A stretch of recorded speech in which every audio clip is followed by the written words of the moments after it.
So I think we are now watching sort of an endless soap opera on our news feeds. We're keeping up with the stories of our friends, but also all sorts of stories around the world.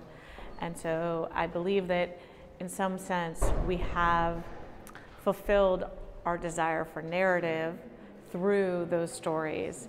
And what I'm arguing is that we need, as journalists, to help people make sense of those narratives, but we don't always have to present them with the best narrative. It's more about helping them to synthesize the narratives they're already hearing. So data is any kind of information, right? And journalists are actually quite good at collecting information. Any one-to-one interview is data.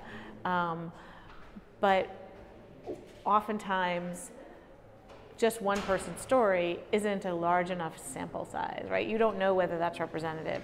And so really what I would ask every journalist to do is ask themselves, is the story I'm telling representative, and what could I do to help the reader understand how widespread this issue is? And so sometimes that might be looking at publicly available data, or it might just be interviewing more people in order to know if it's representative.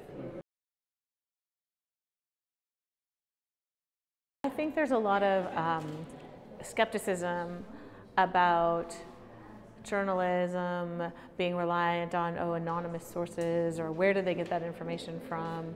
And so the more that we can show how we did it, I think the more trustworthy we can become. And so one way to do that is to release your data. And so that's what I plan to do, is release our data and our code so that anyone can see how we did our analysis and they can really understand where we got to. And so that's the best we can do to rebuild trust. There's also lots of other issues around trust that I can't solve, like the president declaring all journalists enemy of the people. So some parts of that I can't solve.